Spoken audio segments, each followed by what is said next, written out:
Please begin whenever you're ready, and when you're getting close to your time, I will let you know. Thank you. Thank you. I hope you all can hear me. My name is Camila Collins-Ariza, and I'm a PhD candidate at the Department of History, University of Toronto. I'm reading these comments on behalf of my supervisor, Professor Melanie J. Newton, who cannot be here today. The name Sankofa was the consensus choice of the Community Advisory Committee, which Professor Newton co-chaired with Wenda Elder Catherine Tamaro. The concept of Sankofa acknowledges the transatlantic slave trade as part of our collective past. It celebrates the contributions of Black Torontonians to the city and represents historic ties between West Africans and their descendants across the Americas, including Canada. The Akan linguistic and cultural region of West Africa includes what Europeans called the Gold Coast, corresponding roughly to the modern nation state of Ghana, as well as parts of Togo and Cote d'Ivoire, where the 1.2 million people are known to have been trafficked just from the Gold Coast to the Americas. In the midst of this chaos and catastrophe, artists from the Akan region created a philosophical and visual system of Adinkra symbols, which each had a meaning that was both straightforward and complex, and which were easily recognizable and quick to reproduce. Sankofa might be translated as look back to go forward. And its Adinkra symbol is either a stylized heart or a bird with its head turned to the rear, beak open to either place or collect a seed off its own back, its chest and feet facing forward. It embodies the longing and hope that looking back to go forward must have meant for millions of Akan people forced from their homes by human trafficking. In the Americas, Akan people were the charter generation that put a lasting cultural stamp on many Black communities, even if people with backgrounds from other nations and cultures later came to predominate. Many descendants of Akan survivors of the slave trade are now citizens of Canada. Many members of Toronto's diaspora community have Akan ancestry. Tens of thousands of Ghanaians live in Toronto, which is a global site of which is a global site where descendants of the survivors of the catastrophe that befell the Akan, who hail from both sides of the Atlantic, can come together. The suggestion that Sankofa is not relevant to Toronto and that Akan people were responsible for their own enslavement is dangerous rhetoric associated with anti-Black racism, residential school denialism, and anti-Semitism. Such rhetoric seeks to blame victims of genocidal violence for their own suffering and deny the contributions of their descendants to the communities where they live. It is false to claim, as some opponents of the change have, that sanctioning the use of Black soldiers in the imperial military was evidence of abolitionist sentiment. There is zero evidence for claims that Henry Dundas was responsible for abolition in Canada. In contrast to this ill-informed rhetoric, the Community Advisory Committee offered a concept both simple and profound, mournful and celebratory, as a gift to all Torontonians, regardless of their background. It is for elected representatives to determine what type of public engagement they wish to encourage and what kind of city they would like us all to inhabit. Thank you. Thank you very much, Camila. Are there any questions for the deputant? All right, seeing none, I appreciate your time today. Our next deputant is Nina Ya Frima Anning. Online? Okay, Nina, thanks for joining us. There. Hi, you have 5 minutes. Please begin when you're ready, and I'll let you know when you're getting to your time. Thank you so much. Good afternoon, members of the Executive Committee and fellow Torontonians. Thank you for the opportunity to speak today. I've been a media professional and journalist in Toronto's film and TV industry for over 20 years. And I'm just here to emphasize the importance of engaging and consulting with the Toronto Ghanaian community throughout this process, and specifically our elder community. The Toronto Ghanaian community began to grow significantly in the 1960s, 70s, and 80s, largely due to the economic and political challenges in Ghana. My parents were among those early city pioneers. My father was a skilled worker, arrived in 1972, followed by my mother, brother, and sister in 1975. And I was born in 1980 in Scarborough, Ontario. They often speak fondly of that time in Toronto, recalling the Pierre Elliott Trudeau era, as a period when Canada and the Prime Minister extended a welcoming hand to Africans, inviting them to be part of the nation's growth and change. Now, more than 50 years later, our community has an imprint in the city, and it's important for the city officials to note that the substantial Ghanaian community that is here in Toronto numbers in the thousands. We celebrate our home country's independence annually at City Hall with a flag raising ceremony during our annual Ghana Fest, part of the city's summer festival lineup. We bring these vibrant cultural displays, traditional foods, music to the heart of Toronto, and all are welcome. I think what's also important to know is that our contributions have enriched the city's cultural landscape. Our traditions, values, and resilience. Really, as a first-generation Canadian of Ghanaian descent, I've lived the experience of navigating the dual identities of my heritage and Canadian upbringing. And I've gone back home to Ghana to learn, immerse directly, know the journey my parents took.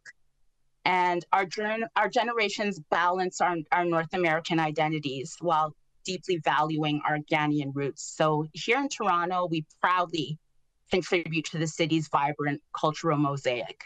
However, our stories as Torontonians often remain untold or underrepresented or misrepresented. So while Sankofa has come to represent a global philosophy, it is crucial to recognize the word does come from a Twi dialect. That's a dialect in Ghana, language in Ghana, a dialect that's actually spoken very heartily here in the city till this day. It's derived from the proverb, "Soworefi na wo Sankofa yenchi," which, as many of my fellow speakers have explained, it means it's not wrong to go back for that which you have forgotten.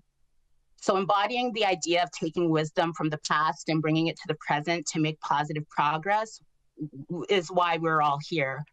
And for this renaming to truly honor the spirit of Sankofa, it really is essential to involve the Ghanaian community who have called Toronto home for decades. And it's my hope that the committee will spend time understanding and applying these historically traditional facts in your informed decisions. Engaging with our elders ensures that the change is not just symbolic, but deeply resonant and respectful of its cultural significance. And the process should reflect Ghanaian history in Toronto, the struggles, the achievements, making the new name a living testament to our presence here in the city and our impact. It surely is a chance to honor these contributions and finally weave Ghanaian narratives into the fabric of the city. And furthermore, the Ghanaian community's involvement in Toronto can also enhance the strategic and business plans for the newly named square. Our insights can help craft economic development strategies, community programming, tourism initiatives, and just reflect our heritage and contributions. This contribution can really enrich the square's role as a hub for cultural exchange and community engagement. On record, I just would like to acknowledge several organizations, some of which were represented here today: the Ghanaian Canadian Association of Ontario, Ghana Links Group, Ghana Fest Canada, Aim to Impact, Afro Entertainment, Events Management. All of these are organizations you can tap for more information and pathways to our elders. Thank you very much, Nina. Just to conclude, can I just conclude? Yep. Just in this time of reconciliation, the aging population of Ghanaians who first came here, many have sadly passed. They're in their twilight years. They are still here. So it's crucial to recognize the decisions made around them and include them in that process, in that pivotal acknowledgement. Again, thank you again. Thank the you spirit very of much. learning from the past for a better future. Really appreciate it. Thank you for your time today. Are there any questions for this deputant? Okay, seeing none, thank you very much, Nina. Our next speaker is Kayla Weber, Partnership and Accountability Circle. Kayla is online. Thanks for joining us, Kayla. You have 5 minutes, and please begin when you're ready, and I'll let you know when you're getting to time. Okay, thank you so much. Good afternoon, members of the Executive Council and members of the public and community members. My name is Kayla Weber, and I'm a member of the Partnership and Accountability Circle of the Confronting Anti-Black Racism Unit of City of Toronto. I'm also a former resident, have lived in the Little Jamaica community for a very, very long time.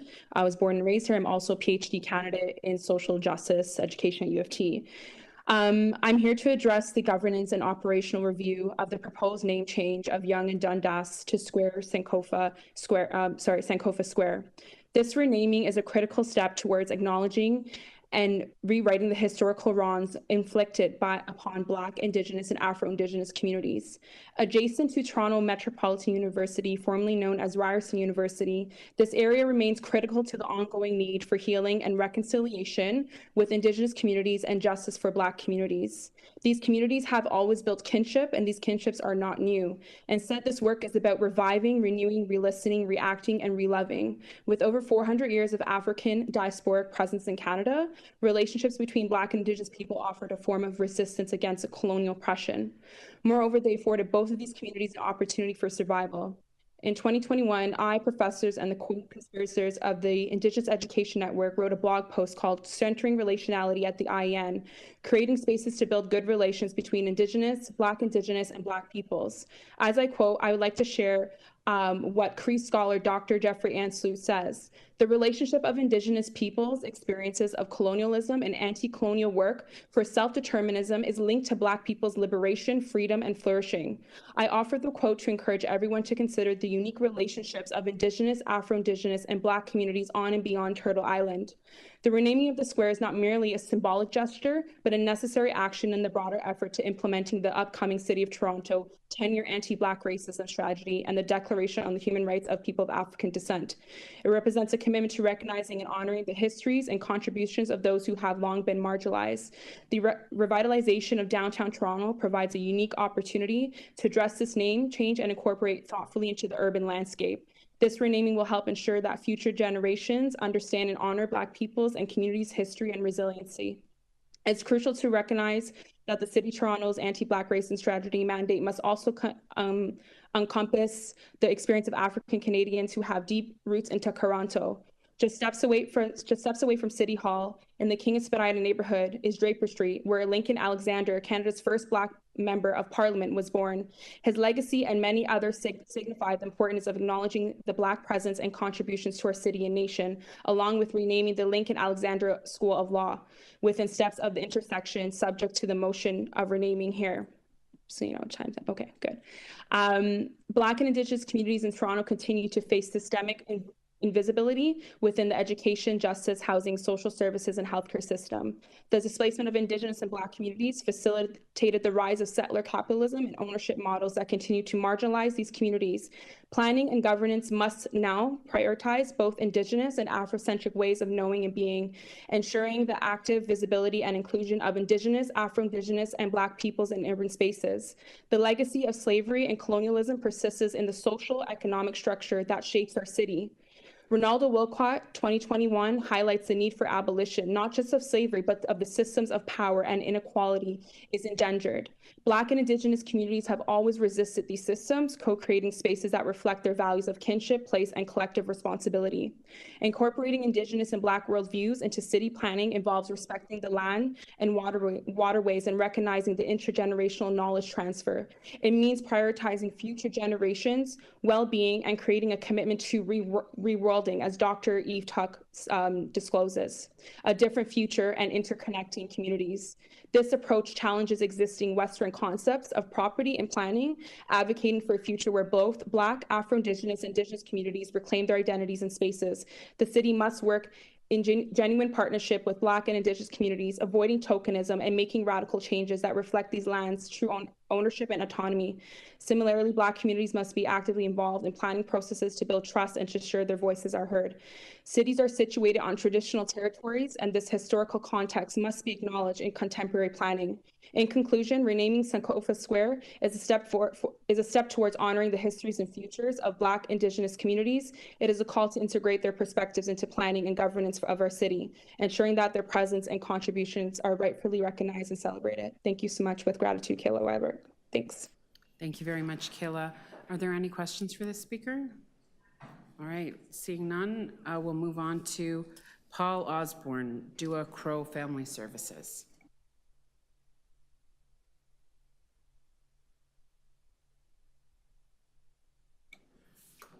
Are you online? Yes, you are. You can open up your mic. We can hear you. Okay, you're not. Is Paul Osborne there? Okay, you're online? Yes, I'm here. Yep, go ahead. Will I be heard? Yep. Thank you much. Again, thank you everybody for hearing us today, and in the concept of Sawabona being able to see us and hear our concerns of citizens. Again, my name is Paul Osborne. I was born in Canada of Jamaican Maroon heritage, which are descendants of West Africans who were enslaved and brought to the Caribbean and also freed themselves. So the Sankofa bird represents the idea of looking back at our past, while the egg it carries in its mouth symbolizes the future. I'd like to speak about the future and the significance of the actual egg. It's understated aspect of the egg in the bird's mouth. The egg represents endless possibilities and future ideals yet to be born. In order for the future to be birthed, we must cultivate and co-create a healthy environment, one of love, safety, freedom, equality, and justice. And speaking about justice, there's a connection between Sankofa and social justice. Sankofa has a strong connection to social justice as it encourages us to remember the struggles and triumphs of our ancestors and to use that knowledge to fight for a better future. By acknowledging the injustices of the past and learning from them, we can work towards a more just and equitable society. Sankofa Square is not just here for us in the present, but for our future generations. And we must ask us the question, what legacy do we want to leave for them? The beautiful struggle continues. Ashe. Thank you. Thank you very much. Are there any questions for this speaker? All right, seeing none, thank you for your time today. And our next speaker is Rudy Kwame Williams. Rudy, are you there? All right, Rudy is online. And please begin whenever you're ready. Rudy, you have 5 minutes and we'll let you know when you're getting close to your time. Thank you. I want to greet everyone as a true African descendant. I want to greet you properly. I want to say that I am the son of Rudolph Williams, Sheila Williams, the grandson of Percival Kwame, Ivy Kwame, and that I am here as a slave descendant. I've lived in Toronto since, I would say, about 57 years now, or 56 years I've lived in Toronto, which means that, pretty much I've seen half a decade of the city.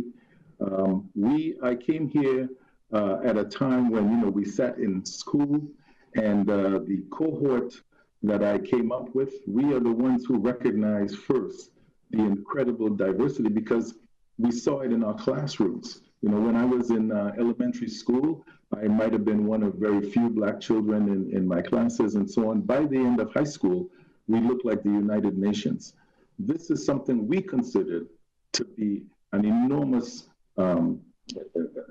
opportunity for us as a community of Torontonians. We really saw it that way. However, unfortunately, we have continued a legacy that sometimes includes anti-Black and other kinds of racism that has stopped us from perhaps achieving some of the greatness that we could. We are a world-class city. I think that it is commendable that, when I looked through the globe for examples of communities who decided that they would tackle racism, perhaps beginning with anti-Black racism, in a real formidable way. Toronto was the only one that I found. So please, I implore the council to don't be dismayed by whether or not we are, in fact, in a leadership role. We're a great city, and we will always find ourselves in a leadership role, especially on this issue, because we are the most diverse city on the planet. Now, one of the things that I have as a question for people to consider is, are we concerned about the naming of the square Sankofa because we think that that concept is not one that we should name our square? Or are we concerned about it because of the fact that we are calling that concept the idea of learning about your past in order to be able to progress into the future, that we're calling that concept by an ancient Akan name, by an ancient Twi name? Is that the real concern? Because if that is the concern, then I would say that in fact, naming the square Sankofa is of extreme importance because of the underlying and pervasive racism that exists in our community. I'm not upset at the people I heard today, some of whom were really disrespectful in terms of their portrayal of African people. You know, I heard that Sankofa was a tribe somewhere in Africa. I heard that, you know, atrocities were committed in Ghana. Can you imagine me as a slave descendant sitting and listening to a debate about an important concept like Sankofa and having people who are descendants of the very same Europeans who committed so many atrocities across the globe sitting and talking about how violent Africans were and the improprieties of people in Ghana and so on. Thankfully, a councillor said, hey, you know what?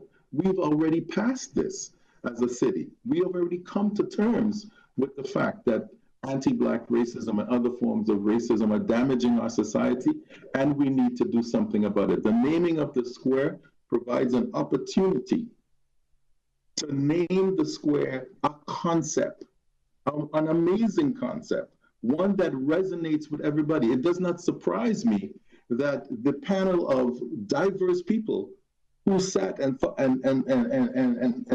about this carefully said, yes, this makes sense. The indigenous people, who I was most concerned about, said, yes, this makes sense, because that concept is really important to all peoples here in Toronto.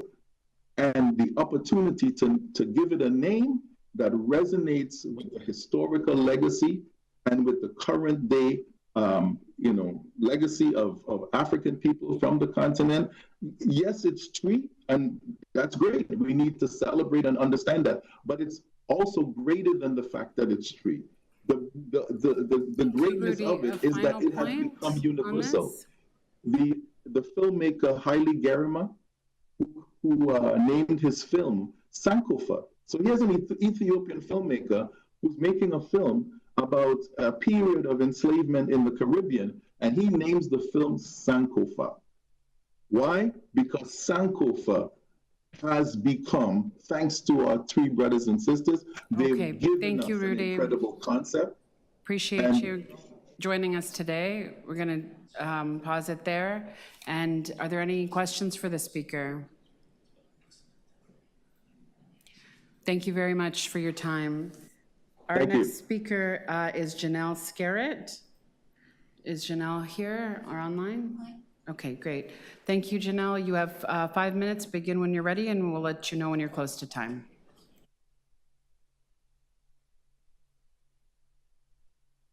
Janelle, are you there?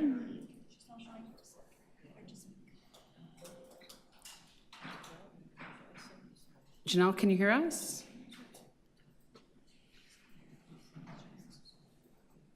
Okay, we can't hear you, Janelle. All right. While we sort that out, we'll go to the next speaker, Dwayne Morgan. Dwayne, are you online?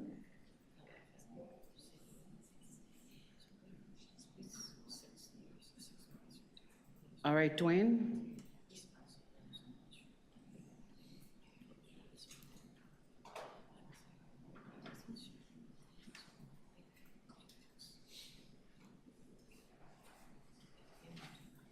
Okay. Shall we go to the next? Sorry, we're having a few technical issues. Is Gabe Odarte online? Dwayne is here, yeah. Okay, we have Dwayne now. Thank you very much. Dwayne, thanks for joining us. You have 5 minutes. Please begin when you're ready, and we'll let you know when you're getting close to time.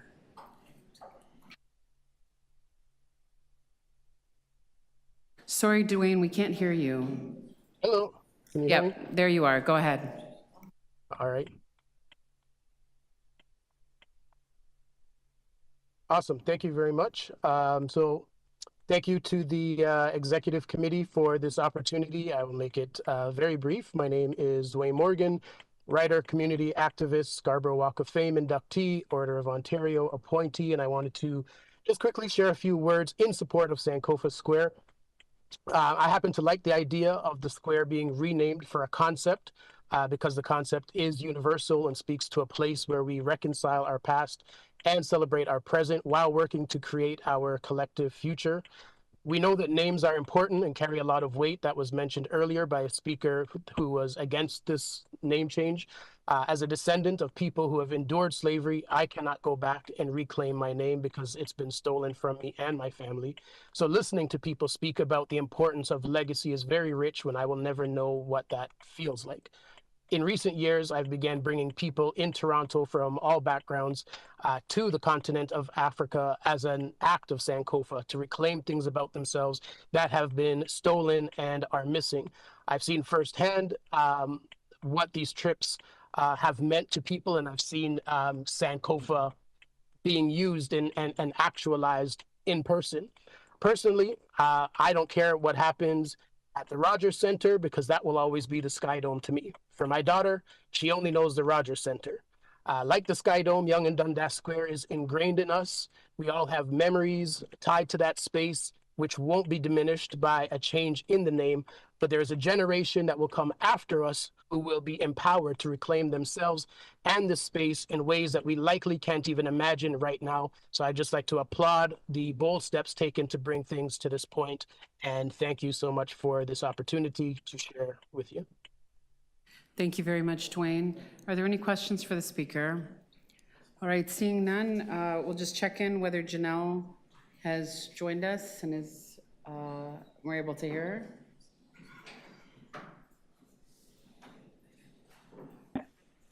I'm here.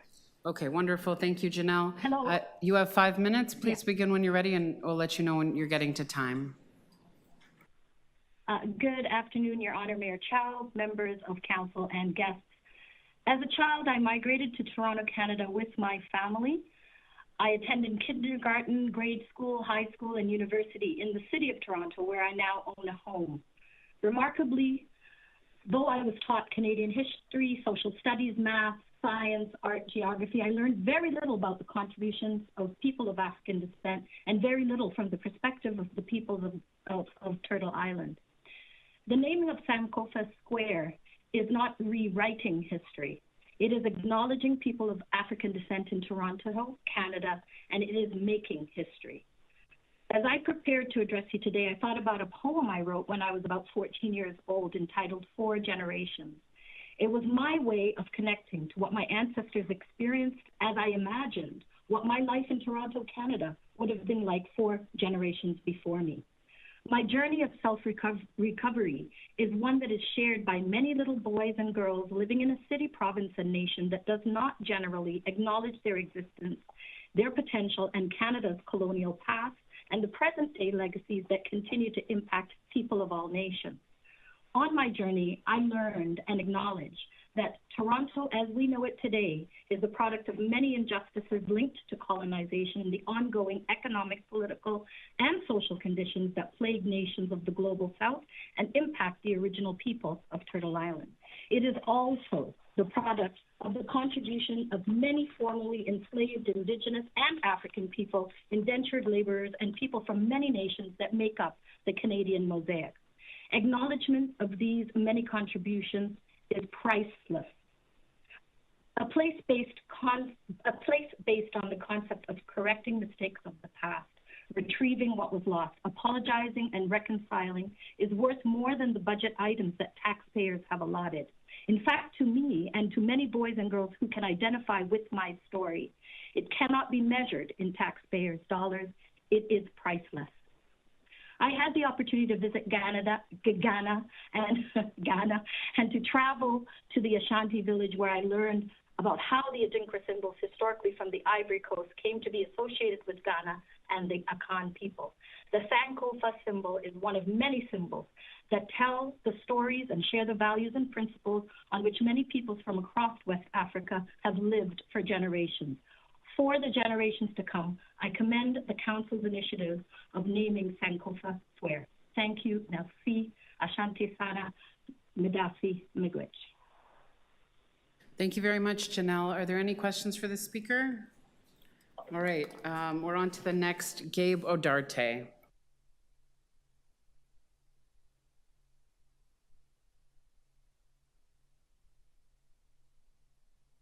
Are you here? Not here. Who is next? Miguel. I thought I saw Miguel. Miguel, are you here? Yeah, he left. He's online now. He left? Are you online? Miguel, are you online? No? Well, when he come back, we'll find him. Andrew Allen. Andrew's online? Is Andrew online? Open up your mic. We're ready. You can just start speaking. We can hear you cough. Go ahead. Mr. Allen? Would you like to speak? You have 5 minutes. Time's ticking. Okay. Julie Awesome. A last edition. Are you here physically? She's there? She's online? Online. If you can just start speaking, we're ready for you. She's just promoting her videos for a second.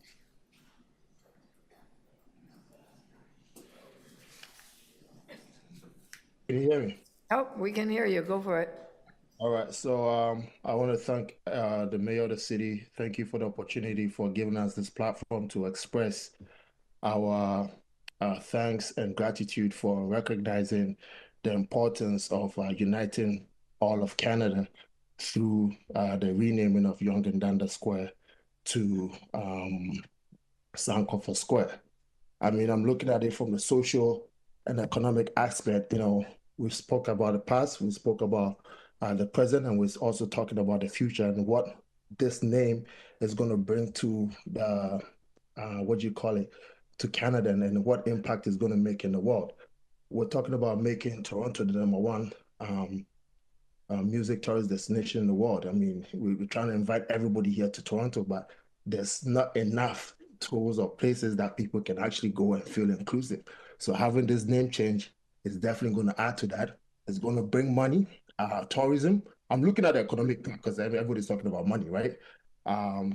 So many organizations can come in there and use that place as a hub. Communities can come together.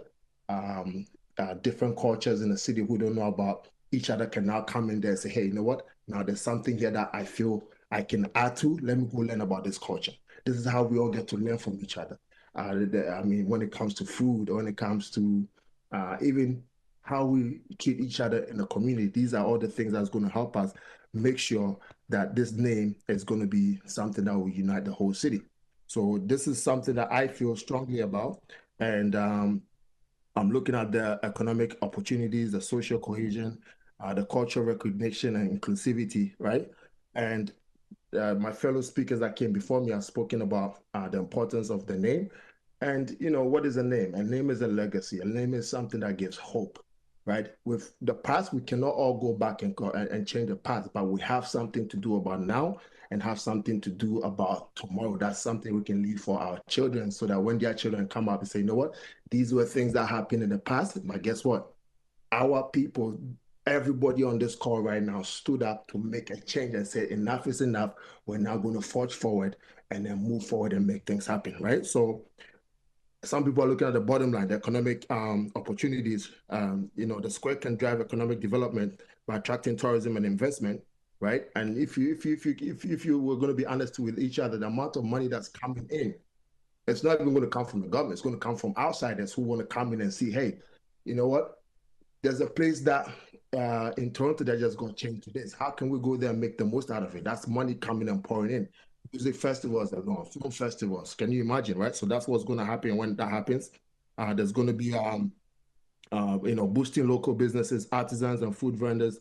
Additionally, holding regular market performances, workshops, create economic opportunities for local entrepreneurs, fostering and thriving the local economy. The educational value can also serve as a hub, offering programs and workshops that explore African heritage, history, contributions to society.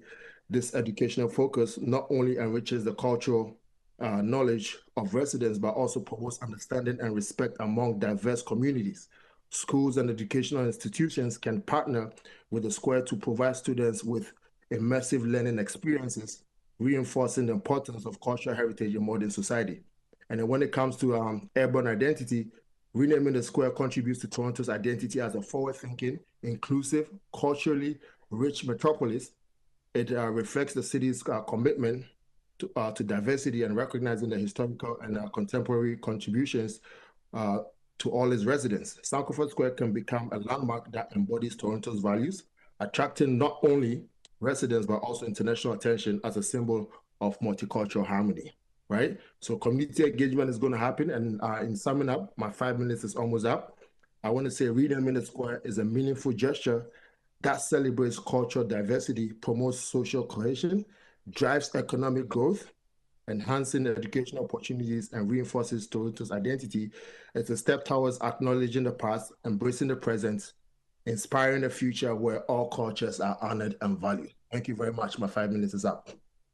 Thank you so much for your deputation. Any questions to the deputant? If not, that is the last speaker, unless there are any other speakers that need to, no, seeing no other speaker. Any question to the staff, council members? Yes, Councillor Holiday. Thank you, Mayor. I think Mr. Tobin's behind me. He's right behind you, already. To Mr. Tobin, or if there's someone from YDS, I wondered if someone could tell me a little bit about the previous sponsors and what sponsors have been available to this square in recent time. I think GM, does GM sound right as the presenting sponsor? Through the chair to you, Councillor Holiday, yes, at one time, going back now more than 6 years, GMC was a sponsor at the square. We have Julian Sleeth with us as the CEO. Great. Of Young Dundas Square, so he may be able to correct me with precision around dates. So what was the value of the sponsorship? So that was in name, right? Like a presenting sponsor. Through the microphone. Thank you.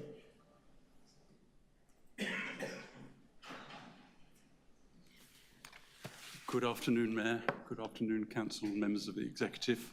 My name is Julian Sleeth. I'm the General Manager of Young Dundas Square, soon to be Sankofa Square. And through the chair to Councillor Holiday, Young Dundas Square before my time enjoyed 2 presenting sponsorships, as they were called. One by Virgin Media, which was accompanied by a Virgin Media voice box or booth on the square. And that was for 3 years in a range of $150,000 to $250,000 a year. A more recent one was with Chevy GM cars, and that ran for 3 years and was typically $500,000 a year. But both of those programs expected activation, and part of that sponsorship was directed towards, for example, Indie Music Fridays on behalf of Chevy cars. So has there been any sponsorships since then? We have been actively working behind the scenes, but there has been no sponsorships at present because the governance review motion asked us to stop or to halt significant financial arrangements. Has the renaming of Dundas Street or the square impacted your ability to seek sponsorships? And what is your prognosis going forward? I'm very hopeful the prognosis going forward, once the governance review is completed and adopted by council, that will open the doors again for renewal of sponsorships. Able to name the square after a corporate sponsor if one was to come forward? Not at this time. It will be in the form of a presenting sponsorship. Have you been able to appraise the potential value of a significant sponsorship? Yes, we've had an independent sponsorship consultant working with us for the last couple of years, and in turn they have sought opinions from other persons involved in municipal sponsorships across Canada. What are the values? You may not want to answer that publicly. Through the mayor, some of this information is typically confidential, but a presenting sponsorship can range from $40,000 to $50,000 per day to maybe millions over the course of a year or an agreed term. Have you looked at naming sponsors or naming rights for the square, or is that now out of the discussion? Through the mayor and through the chair, the naming opportunity is not currently on our scope. Why? Because the name is being changed to Sankofa Square. Okay. Have you looked at opportunities to work with, say, the TTC and the name of the station immediately below the square? Not at the present time. Why not? We've had no contact with the TTC over this issue. Has your consultant considered looking at broader sets of assets beyond the square or potentials for the city? I believe to maximize. I believe all sponsorship consultants working in this city are looking at many different opportunities. Is there a way that council can be made aware of the potential sponsorship value of naming rights, including the square or beyond the square? And what I'm getting at is the decision is important for many dimensions, as we've heard all day today, but I'd like to see an economic analysis. Is that possible? And Mr. Tobin, you're welcome to help if you've got This is your the opinion. last question, Councillor Holiday. Thank you, Mayor. 5 minutes is up. Through the chair, a number of assessments have been made about the value of naming opportunities across the city.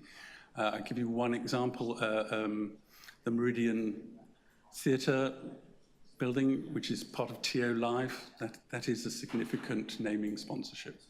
Okay, thank you so much. Any other questions to any staff? Yeah, Councillor Moyes. Through you, Madam Chair, Councillor Holiday is talking about value for money, I believe. When it comes to confronting anti-Black racism and harm done during slavery, can you put a value on people's lives? Here, concept idea we're looking at here? Isn't that, would that be considered, how should I say, inhumane, perhaps? Through the chair, Councillor Moyes, that's not my opinion, not my purview to make a comment. I believe on the value of human life. To me, it is priceless. That's a personal opinion. And I hear what you're saying, absolutely, and I'm very supportive of everyone's efforts in renaming the square to Sankofa Square. Thank you. Okay, thank you. Any other questions? Yeah, Deputy Mayor McCarthy. Thank you. Was there always an openness to renaming the square for an individual or anything like in general? Through the chair, Councillor McKelvey, the original mandate of the square, which I believe Councillor Ray was involved in, sponsorship and naming opportunities was right on the agenda back in 2002. So it was on the agenda that through sponsorship, you could have naming. Mixture of sponsorship. So this is now being renamed with funds from Section 37. So isn't that similar to a sponsorship? It's just development money that's being reused to rename it as opposed to a sponsor? In effect, it is. And the great joy of the Section 37 money coming to us, it doesn't come attached with the name of a developer or a brand. So you actually think that's an advantage? I think that's an advantage. Okay. And I also just want to remind everyone this Section 37 monies were put in place back in 2002. So this current budget that's been put in front of the city, a significant portion of it does not come from the tax-paying base. So is it uncommon to have public spaces that aren't named after somebody? Like Times Square pops out at me as like, you know, the most similar to what we have, and it's, to my knowledge, was there a guy named Joe Time or Bob Time? Am I missing that? Sorry to interrupt, through the chair. Times Square is a really unusual one. The square was named after the newspaper that was located to the square, and at no time did Times newspapers ever give Times Square any money. It is now part of what's called a business improvement district, right, or BIA in Toronto speak, and the businesses in and around Times Square are expected to contribute to the operating funds of the Times Square district. Are we able to look at a model like that? We certainly could, and that's a conversation to be had with the Downtown Young BIA and many others. If you are standing in Times Square and you can see a billboard, for example, you have to pay the billboard owner or operator has to pay Times Square. Okay. So, but again, like, so de facto, like having this as developer money, it's just like a sponsorship. It's just not attributed to a name. Okay. It's an uncredited sponsorship. Okay, thank you. Thank you. Thank you. Any other questions to the to staff? Councillor Fletcher. Just looking at the money, which everybody seems to be in a twist about, and where this money's coming from, but it is coming from Section 37, and as I understand it, it's actually Section 37 that's sweatered for Young Dundas Square, and from two developments going back to Councillor Ray's time, one at 311 Bay and one at 825 Bay, for a total of $335,000. I think I'm right about that, but could you confirm that, please?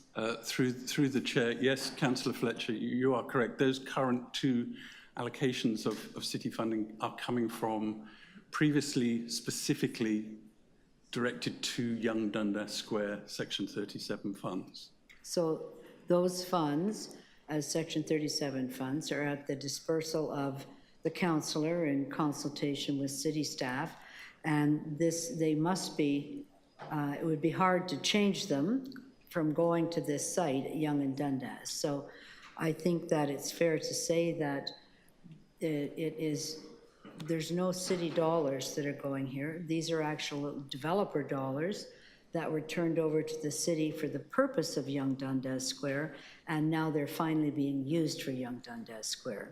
Through the chair, that would be correct. Thank you. Okay, thank you. Any other question to staff? Okay, thank you so much for your time. Thank you, Mayor. Right, to speak, Councillor Holiday and then Councillor Moyes. I saw your hands up first, either way. Oh, Councillor Moyes first? Wait. Sure, okay. You two work it out. Councillor Holiday likes props, so I brought props today. So, Sankofa is not a new concept. For the last 2 years, Pride Toronto, during Black History Month, have actually used Sankofa as a theme. So it's 2023, and this year, 2024. both years Sankofa was used as a concept. One of the parks in my ward is actually called Sankofa Park. Sankofa has been with us for many, many years here in the city. And I just want to thank all the deputants who actually came in today and deputed and talk about their lived experiences, how this has impacted them. Even for me sitting here today, listening to some of the things being said were actually quite personal and quite hurtful to me. You know,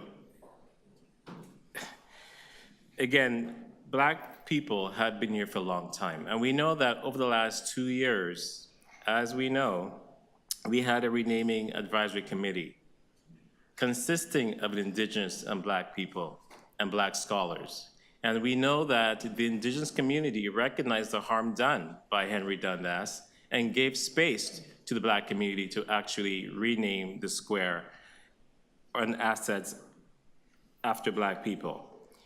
And for me, being here as a council for the last almost year and a half now, I've always used a lens of equity when it comes to making decisions.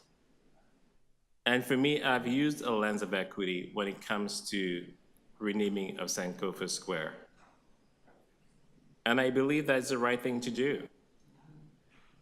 Yonge Dundas is the busiest intersection in the entire country. Toronto, as we know, our motto is diversity is our strength. We've heard it many times here today. And it just should not just be words on a page, but I think we have to do better and make sure that we wrap our arms around all communities here, the Black community, the Indigenous community, even the Asian community and others.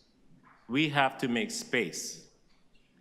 One of the deputants brought 30,000 petitions today. But yet, you know, it was from across the country.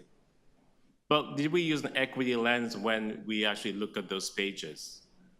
It's not always the dominant voice that always have to, you know, be given opportunity here. Let us make space for each other. Let us make sure we all feel welcome here. And it's important to do that. So I'm really happy that we are moving forward. This is a celebration. We should be happy about this. Let us embrace this. Yes, it's a cost of $335,000 through section funds, which I happily put forth to rename the square. But there are many things that go into that. It's just not changing a sign. If it's just changing a sign, we can do that wholeheartedly, not a problem. But we also need to rebrand it. We need to promote it. One of the things that's not talked about, for example, is that Yonge Dundas Square, Sankofa Square, has no bollards around it. Someone could actually drive from the street and into a crowd at Sankofa Square. We're looking at this in a holistic way, in a way that it is a safe space for everybody. Last year, the square was programmed 162 times out of 365 days. We can do better. With the proposal that I've brought forth, I'm hoping to actually activate the square 365 days a year, bring people to the core. And there's a fee for actually using the square. We'll increase our revenue as well. This is a win-win for the city and for the people of this city. So I commend my council colleagues who actually see the importance of this change, acknowledge the diversity of our city, and embracing everyone. So thank you so much. And I look forward to hopefully having unanimous acceptance of this motion. And also I hope to get almost unanimous agreement at council as well. Maybe last time we were short by 2, this time maybe by 1, but we'll see. Thank you. Councillor Holiday. Thank you, Mayor. You know, Councillor Moyse mentioned something that I wanted to pick up on. He said, you know, there was no bollards around the square, but I just heard there was $300,000 and something of section money. I mean, that would have been a good place to start. But just to back up what I wanted to say. Council decided to rename Dundas Street. That vote is, enshrined in the record. And I think you've had people here today come and talk about how they disagreed with that. And the committee can choose to recognize or choose not to recognize people are talking about this. And as far as my experiences go, the vast majority of people I've spoken to disagree with what council decided to do. Council's offside. And council's going to have to think about that in the context of many other decisions where people feel council's offside. But on this particular project, there's two decisions. The one is to take the name Young and Dundas off, and then the other decision is to put another name onto it, Sankofa. They're two different things. Council, by the way, doesn't have to do either one of them. You can just stop at this point in time. There's no obligation to move forward, given that it's controversial, but council is going to decide what to do. This piece about cost is important because it's more than just a sticker or a price tag to install a sign. We're talking fundamentally here about the future of how the square works, and I heard a little bit of it in the answers to the questions. We heard that the square was originally contemplated as a place that would host sponsorships. What's wrong with that? What's wrong with making a partnership with the business community to reach shared objectives and perhaps providing for a better square? That actually is being taken away in this action, and it doesn't have anything to do with the name that's being selected. It has to do with the action of putting a name onto it and removing that option. So I couldn't get the answer today about what that's worth, but to give you some context, Meridian is the sponsor for the theaters. That's $30.75 million over 10 years. I think Scotiabank Arena, and I'm not pretending that that's the same thing, but just to give you a sense, Scotiabank Arena is $800 million over 20 years. That's a lot of money. What is within the art of possible? I don't know. I don't know that council will ever know. We've got a subway station below that. We've got a square. We've got a unique time post-COVID in recovery mode where there may be sponsors looking to get active. And that tangent is being removed in this. Nobody wants to talk about that, but I want to make sure that that is tabled to this committee so that everyone understands that is part of the discussion that's happening right now. People say, it's Section 37 money. It's public resources. That's the people's money. And council will decide how to use it. But to sort of put it off to the side, say, well, it was allocated. Again, back to the bollards example. There's plenty of things that money can be used on right now. But it hasn't. It's sat in waiting, and it's going to be used to replace a sign. And I understand that. But for council to fail to recognize what is happening outside of this chamber and understand that there is a great division among this city, and whether you disagree or agree, no matter what side you take with the academic discussion around Henry Dundas, know that there is great disagreement in the community. And we are moving forward on a decision where there's great disagreement at the basis of it. The last thing I'll say, though, and one of the really concerning things I've heard throughout this process, was this narrative that by renaming the square, suddenly council was letting go of the renaming of Dundas Street and the Dundas assets. I actually heard a councillor say it, and I heard a lot of people sort of repeat the narrative. And that's not true, because I moved a motion to council that was voted down that said we stop with the further renaming initiative. It didn't mean this thing was held back. It just meant we stop with the initiatives. That was shut down. So I don't think council can play two sides of this, to say to some group of people or infer or suggest that maybe all of the other renaming is done, because in fact the motions say otherwise, and then turn to another group and say, well, we're going to accommodate a name change and serve what that community is asking for. And I think that is a very important accountability point that I want to leave with this committee. Thank you, Mayor. Thank you so much. Councillor Perks, Deputy Mayor McAuliffe,